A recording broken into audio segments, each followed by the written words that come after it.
Today I want to talk about my um, experience and understanding of consistency. It's been a huge factor in a lot of areas of my life. And this past year, or this beginning of the year, I found inspiration from Cody Sanchez to kind of labeling the whole year. And I decided that it would be consistency, that this would be the year of consistency where I actually was consistent. And I want to just go into how consistency or inconsistency has impacted my life and has molded some um, behaviors and conceptualizations. So, a common thing that I used to say was, especially specifically in the phase of my life where the era of my life where I was tree planting, I would say I'm consistently inconsistent. And I was really like thinking about that statement and what that meant for me and like looked at it. Um, when I say consistently inconsistent, I mean that inconsistently I can be consistent. So for example, in tree planting, inconsistently I could be consistent at hitting 2,000 trees a day, but I was inconsistent with it all the time. I could plant 2,000 trees or more, you know, 2 or 3 days out of a shift at some point, but I was really consistent on that one really inconsistent day, which seems like a lot to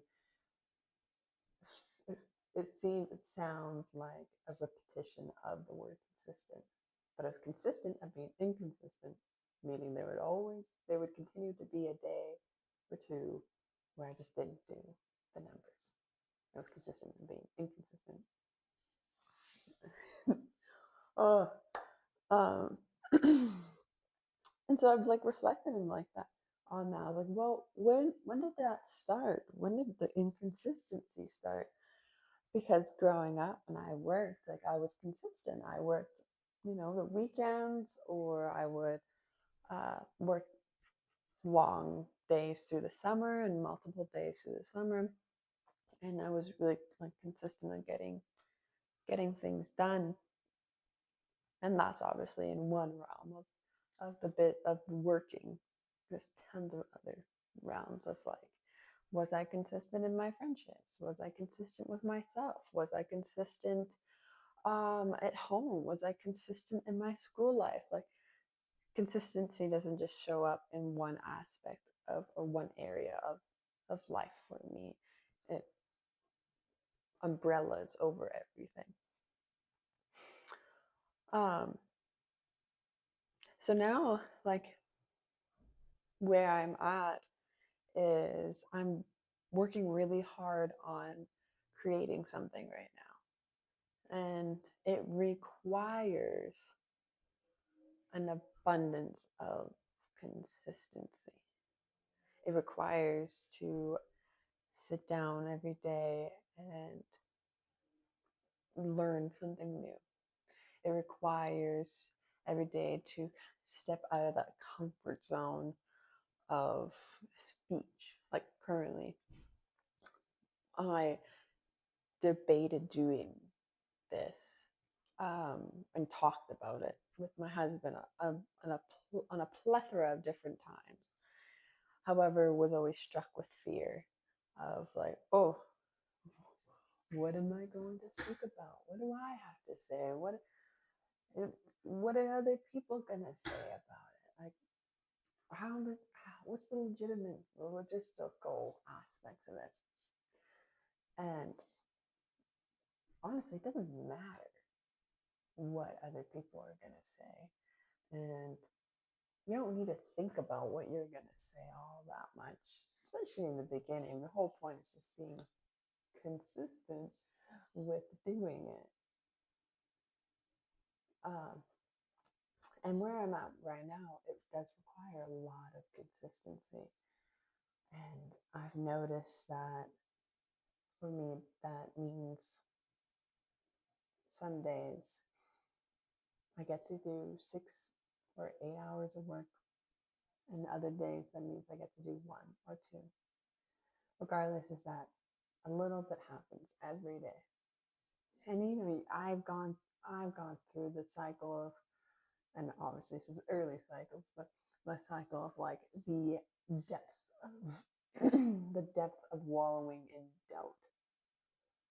I have hit multiple roadblocks and been like, what am I even doing? Is this even worth it? Should I continue?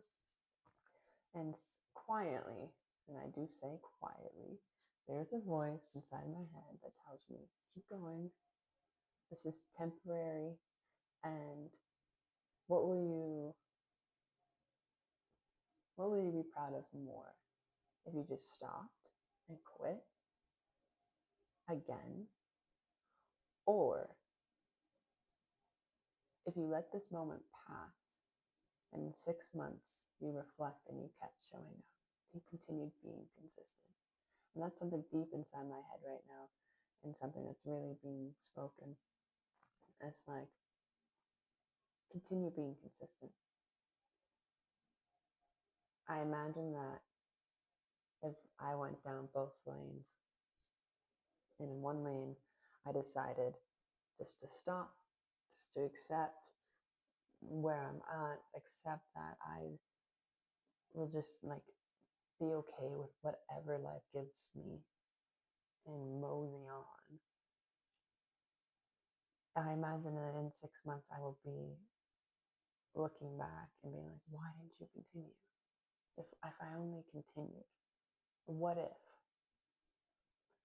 And if I look down the other path and I do continue every day showing up and putting in the work and putting in the hours and putting in the mental space, the mental effort,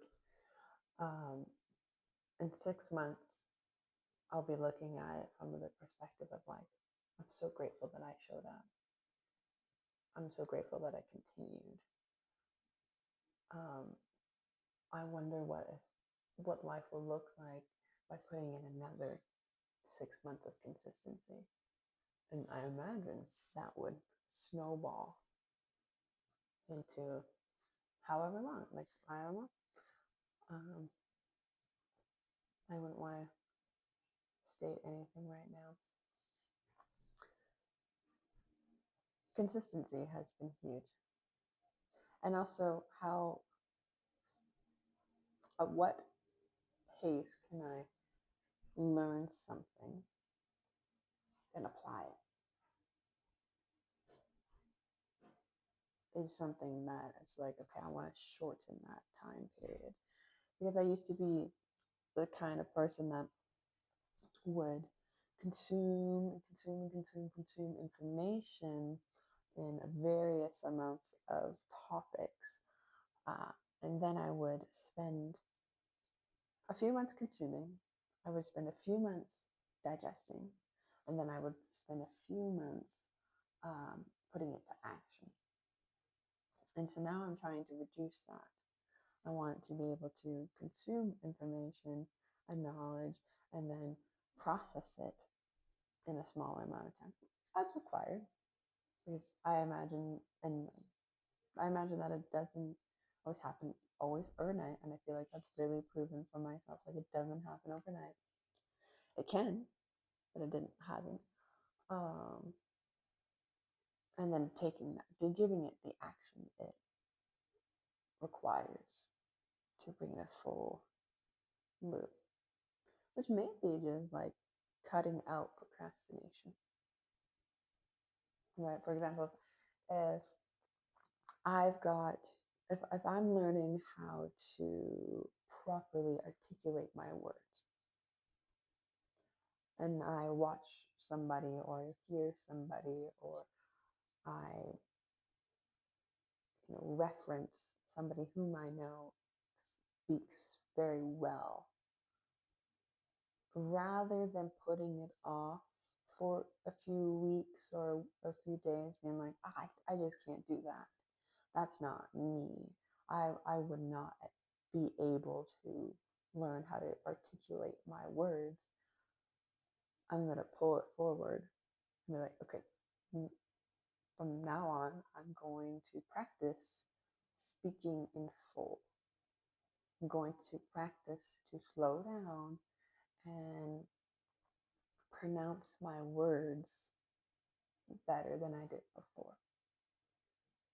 And I'm going to do that over and over and over and over again until it feels natural, until that I've created the way I want to speak intentionally rather than accepting the compound of years of the current speech that I have. And when I say like the compound of years, I mean, I would intentionally speak really quickly and slur my words together with the idea that if I say it really fast and I punch them all together, they won't know what I'm saying, and I'm okay with that. That is my intention. Obviously, I didn't know those things in the moment. However, that is something I have learned now.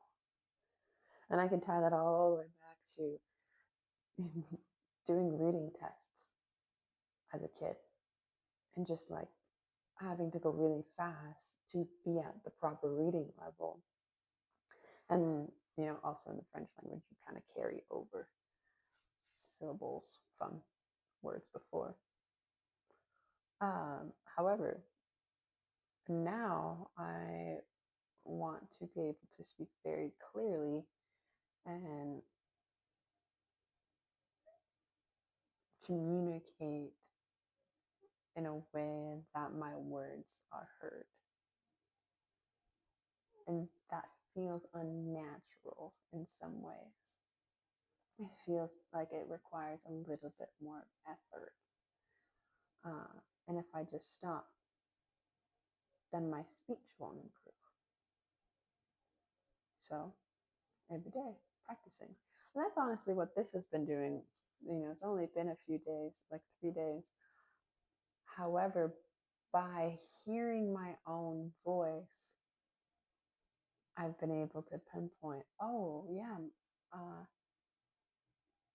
my pronunciation is off. Not off, but like just like, oh, I haven't heard it from myself. I can hear myself through my ears and in my own head. However, that is not the same as hearing it through a phone or if somebody else is hearing me speak. So that's been really interesting and it's really insightful because I used to not be a confident speaker. And I even still feel that the confidence is building. Confidence builds through repetition, consistency. I noticed that I used to kind of get in my own way when it came to consistency. And I still do. I notice it. And most recently, something I read by Layla Hormozi, was that your brain will do everything it can to keep you in your comfort zone, your mind more specifically, and less the brain, will do everything it can to keep you in the comfort zone and not experience pain. So let's use an example of working out because I feel that it's a pretty simple thing to reference. If my brain knows that going and working out intensively or not intensively, whatever, that there's going to be an aftermath of pain in my body, it will tell me stories and reasons, more specifically excuses, as why not to go to the gym. For example, oh, I don't have time. Oh, I can't go because I just didn't sleep well last night. It'll tell the story not as to why not to. So I'll be in this momentum of like, yeah, I'm doing it. I'm putting in my reps. I'm working out every day, and it hurts, and that's okay. And then all of a sudden, I'll be like 3, 4, 5 days, 6, 7, whatever in, and that one time I didn't show up. There's that one moment, one day of inconsistency. And for me, that's felt like I've lost momentum. The one day of inconsistency broke the trust within myself that I was showing up and I was staying committed to my own word, so that the next day that excuse got louder and it got harder to get back on and continue, get back on track. So like that consistency broke, which when the inconsistent day came, I noticed that the inconsistent was becoming more and more consistent. Something to tie that into like a real personal experience for me. It's like, yeah, I do work out. I have worked out. I'm not as consistent with it nowadays as I used to. And there's a whole, my mind could cultivate this huge story around it as to why that is and reason with it with logic. However, this past summer, I was running and I was somebody who really did not like it and would label it as like I hated running. But this summer I was like, no, I'm going to run. I used to run, and the only reason why I started actually hating running was, well, maybe not the only reason. However, a large reason as to why I hated running was because my lungs felt depleted anytime I'd done it. And it was a vicious cycle of realizing that my lungs hurt and they were heavy, but unwilling to stop smoking. A vicious cycle. Because to improve required me to let go of it, but I wouldn't stop because that addiction was higher, was greater, and had a greater rewards than running. Anyhow, this past summer I decided I would run, being that I haven't smoked like cigarettes or vaped since getting pregnant with Alexandria. So we're coming up on 2 years, which is wild to think about. Just pause and like, wow, it's been 2 years since I have let go of that coping mechanism. Thank you to myself. That was a really big thing to learn. And it took many, many, many years to get to the place within myself to just give myself love and accept myself.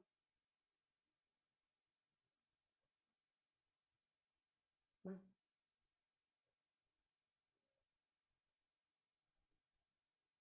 back to running. Now, I decided to run. I just said, I'll just run to the corner of the road and back. And I had Alexandra, so I'd push her in her stroller. And I decided that I would run in the morning. And if for some reason I didn't run in the morning, I kept that mental note very loud. Go and run. You didn't run yet. You haven't run yet. Go and run. It's going to take you like 2 minutes. Go and run. And I was like, okay, I'll start small and I'll run to the end of the road and back. And it was just bam, bam. And at first I would run really fast so that it would be over really fast. And gradually, I was like, okay, like you did this 3 times in a row these last few days. Let's push it a little bit. Let's add an additional 20 feet. And I started really enjoying I started really enjoying getting up and running first thing in the morning and breathing that air and sometimes watching the sunrise and seeing the morning dew. And it reminded me a lot of when I would wake up in the morning to go to work. Like I had something to do that I looked forward to. And you get up that early morning and you get that fresh morning air, and it's like, yeah, let's go. Anyways, James runs and he kind of ran quite a ways. Like, I'm genuinely impressed with his running. And so we decided to run together. And it's the time, there's the first time that I ran it was the first time that I ran a mile. And it was kind of exhilarating in many ways. I've heard of the runner's high, and that was like the first time that I had gotten the runner's high. It really reminded me of what I would call the planter's high, and I imagine it's probably the same chemical response and cocktail in your brain, although I have yet to do the science and research behind it. I just know that it felt very similar. Um, but I did it, and not long after that, I stopped running. It's like, well, one morning I just didn't wake up.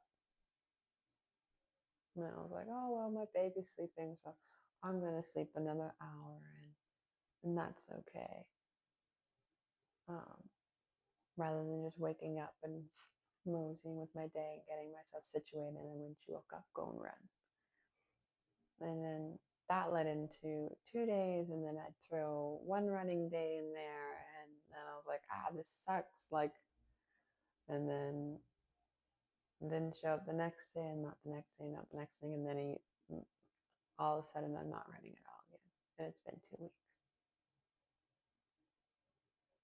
And it was like, wow, like that's how fast it can happen. It just spiraled into nothing, back into the inconsistency. And it's wild, like how often of a pattern that has been. And I was pondering it yesterday with, well, what does that mean for me? Why do, in some ways, I would label it, I would give it the title of self-sabotage myself. If I know I want to do this thing, if I want to accomplish a goal, and it requires XYZ for action steps, how come when I get to why, I stop? Do I not trust that my goal will be accomplished? Do I have other expectations of the timeline of my goal? Am I afraid of the version of me that does accomplish the goal? Would I rather not become that person? And why wouldn't I want to become that person? Why wouldn't I want to become a person that sets goals and accomplishes them?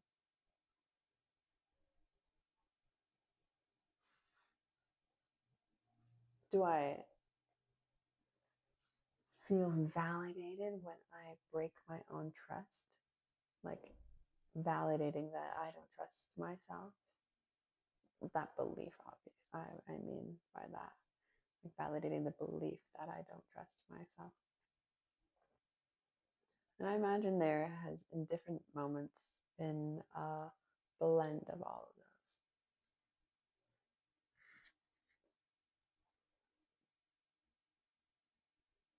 And then there's no drive for me or urge for me to kind of whack myself with like, oh, well, why don't you trust yourself? You should trust yourself. Oh, it's not good that you don't trust yourself. There is a drive for me to be like, okay, like, thank you for recognizing that you have a little broken trust with yourself. What can I do to build that back? Yesterday, a topic of conversation that we had was revolved around punishment. With what does that mean for us? What was our understanding of it? Where did it come from? And obviously, like, personal experiences with what it meant to be punished. For the direction of meeting a goal, I've heard many different people express their different ways of like what happens when they don't meet their goal, what they do. And one example that came up was like Andy Elliott. And if you're familiar with him, you'll know. However, when he was becoming a car salesman, this, from what I can remember, I might not be telling the story right or correctly in all facts. But from what I remember reading about him was that he had a set amount of phone calls he had to make. There might have been like a goal that he had to accomplish, but I think it was selling 3 cars a day. And if you didn't make those 3 sales, didn't make that number of calls, you had to run 3 miles. And I agree with that, of that kind of mindset of like, okay, well, I set out a goal today, and if I don't accomplish that goal, and my initial reasoning with that was like, well, if I, let's say I had to make 20 phone calls today, and I got to 15, and I was like, no, it's good. I called 15 people, but I set the goal earlier that week of calling 20, and then to kind of make myself feel better that evening, I just, I don't know, doom scrolled on my phone to get those dopamines. Rather than putting in the work and calling those 5 more people, I made myself feel better. Not that I actually would think that would make myself feel better, but it gave me that quick dopamine. Does doom scrolling on my phone bring me closer to my goal, or does it actually set me back? For me, it would set me back. My attention is being given to doom scrolling on my phone. Now, if I, excuse me, only called 15 people and I had a goal of 20, and I decided, well, you know what, I might not have called 20 people today. I called 15, and I was like, no, that's good. Now I'm going to go for a run. I'm going to run a mile, or half a mile, or however much. I'm just going to go and run, which brings me closer to my goals. Running, that improves my physical health, gets my cardiovascular system pumping, brings mental clarity, and creates a dopamine in my mind by moving my body. I feel like that brings me closer to my goal. Because I imagine that it could be perceived of like, oh, I didn't do what I wanted to do today, so now I'm going to go punish myself and make myself run 1 mile.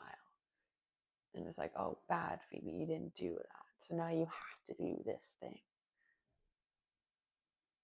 And so it was reframing it as this, in the sense of like, what is going to be better for us, for me, is doom scrolling on my phone to get that dopamine, or going on a mile run to get that dopamine. Which will I feel better about? Which one will bring me closer to my goal in 6 months? Which one is going to give me the better reward, short term and long term? But my past experience, when I've doom scrolled on my phone, it doesn't give me the reward that I like. It actually brings me through this cycle of like, what am I even doing? This is a complete waste of time. I know it's a complete waste of time. I understand that I have so much more value than to be scrolling on my phone. Let me be, why am I disconnecting? I want to be present. And it just brings me through this whole cycle, which has gotten shorter and shorter through the time. However, nonetheless, it's been a cycle. Or the cycle of me going and running feels so much better. I'm like, yeah, I got out here. I might have had a little bit of resistance to it, but I still didn't. I still pushed through all those excuses that the mind is throwing at me and having me attempting to have me believe in and accept those as truths.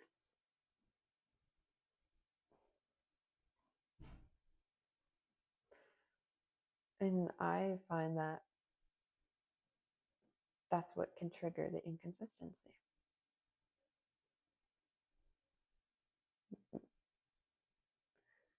Being okay with accepting the stories that the mind tells you rather than deciphering that. Another thing that I find has an influence is who you surround yourself with. Now, I will say that I am a firm believer that you are 100% responsible. Let me say that again. You are 100% responsible for your life. You create it.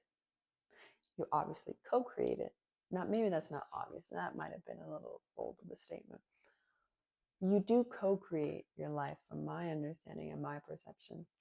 No, not everybody has the same perspective. With God, source, light, eternal life, however you want to call it. I don't really have a name for it. Spirit. Just I know there's some creator out there alongside me. Not even out there, within me, beside me, with connected. We are one.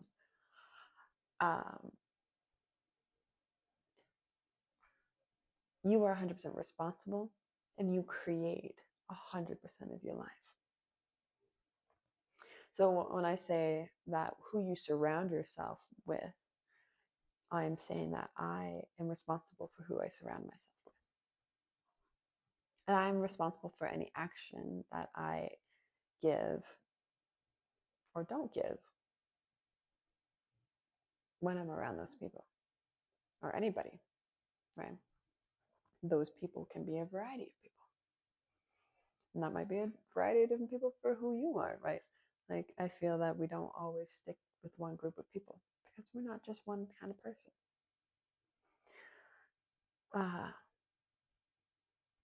But if I'm surrounding myself with around people who go through the cycle of like, well, it is okay that I do this and validate poor behaviors rather than choosing to change the behavior,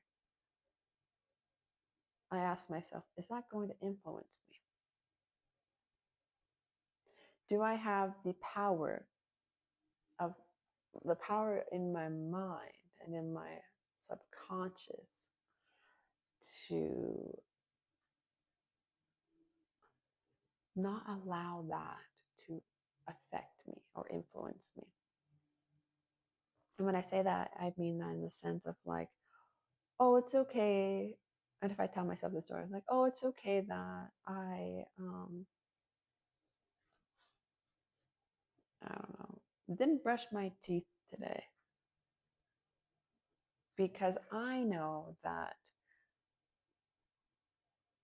John doesn't brush their teeth every day as well.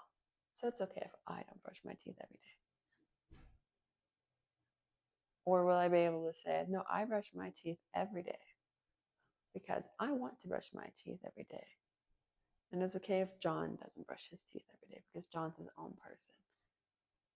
And obviously, I feel that let me reframe.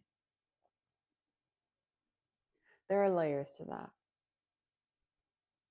because there will be emotions in it. It can be something really big. It could be somebody really close to you. It could be somebody really far from you. The question is, am I going to allow that to influence me? If yes, is it something that I want to be influenced by? If no, how long until I will be influenced by it? How long until it will start getting into my subconscious and then it will become an unconscious pattern? I feel like that's something that you just got to know on your own. And so if it's not something that I want to adapt in my life, or it's something that I'm working to work through and remove, because I feel that you can just remove things. However, I don't always see that just because you remove it, you've worked through it. Anyways, um,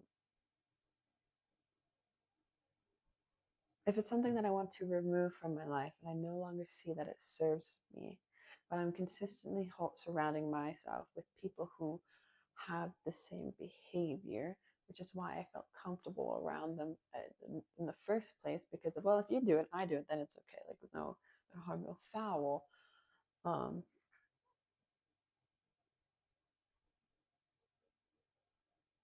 am I going towards where I want to be? Am I stepping into my fullest potential? Am I staying in my truth? Am I aligned with this? And I feel like saying aligned with it is a really broad statement, because obviously in some moments you are aligned with it. That's why it's in your life. Now you could be either aligned for it to become and grow into and it be a consistent alignment, or you can be aligned with it so to realize like, oh, I don't want that. So let me choose differently.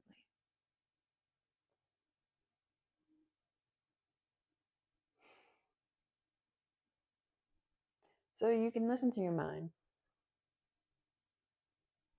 and have it tell you all the excuses as why you should do it today. Like this morning, I was like, I don't want to wake up. And I didn't wake up at 4 a.m. I woke up at 5 a.m. But I was telling myself a story. I'm like, oh, but Phoebe, it's okay if you sleep in the next hour. I know you have things that you want to do, and you've like created a calendar schedule, and you have time set aside for each thing, and that each thing that you want to do is actually going to bring you closer to the goal that you want to accomplish. But you didn't go to bed until 11 o'clock last night, so it's okay if you sleep in. It's okay that you didn't show up for yourself. And I didn't. I continued sleeping. And I probably would have continued sleeping until 6 a.m., which would have cut back another section of time that I've allocated to developing a skill that would bring me closer and closer to my goal. It's just how easy the brain thinks. It tells you the story. The mind tells you the story. And for like people that you surround yourself, right? I remember being in high school and being around people and like stepping away from my authenticity, or the version of authenticity that I knew to be true, to be like everybody else, or trying to be like everybody else, right? Like, and I could see that happening in many different places in my life, many different phases in my life, of allowing who other people are being to influence my own self.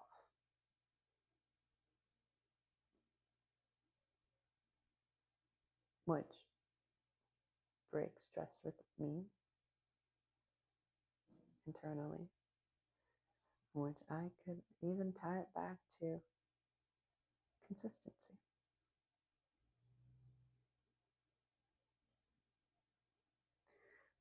2026 is going to be my year. It is my year. Let me restate that. 2026 is my year of consistency.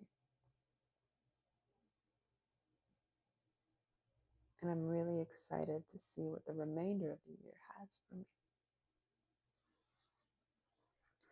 So I'm going to keep showing up. I'm going to keep talking about my truth, because that is the only truth that I can actually talk about. Because I don't know in the fullest degree anybody else's, because I have not lived it. So, peace out.